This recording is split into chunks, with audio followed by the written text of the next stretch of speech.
hip and happening topic right now is in relation to medical marijuana. I will state up front that even though the Democratic Labour Party was not invited to make a presentation to the Parliamentary Committee, we do intend to have a say starting this evening. Now, the manifesto of the Democratic Labour Party for the 2018 elections indicated that we also embrace medical marijuana. That remains the position of the Democratic Labour Party under this present leadership.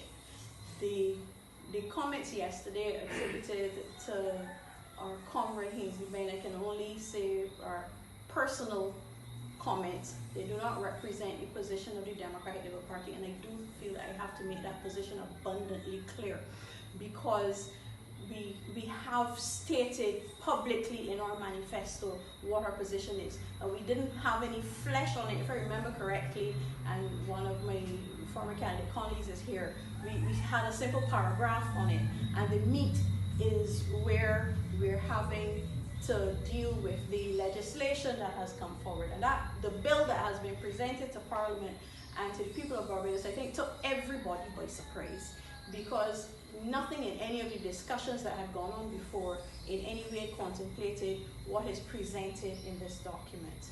Now, I will say two things.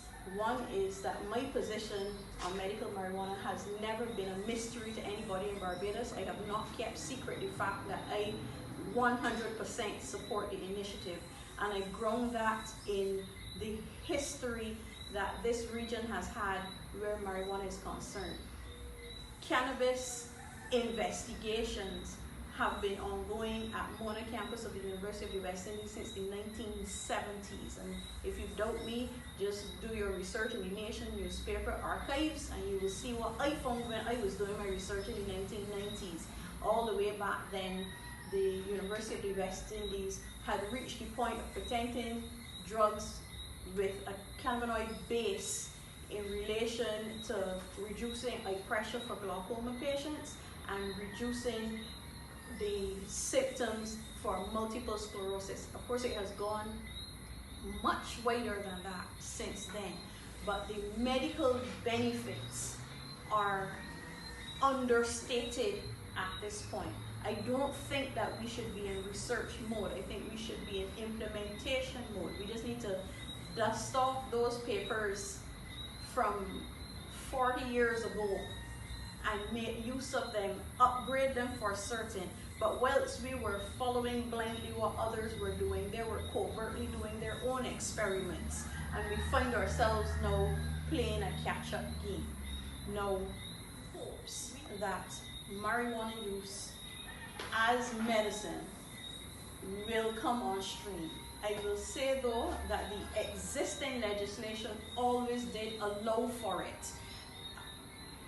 Cannabis and its derivatives are controlled drugs. They're not banned substances. They are controlled drugs. And you could at all times, one, get a prescription from a doctor, two, get a license from the Barbados Drug Service. But what was lagging was that you were not getting permission from the drug service. There were actual doctors in Barbados who were writing the prescriptions, but there was difficulty getting the prescriptions filled because pharmacies were not being issued with licenses. Which brings me to the first of the issues with the bill as presented in Parliament this year. The bill speaks to pharmacies and the involvement of pharmacies in dispensing drugs, but it uses the term dispensing very loosely.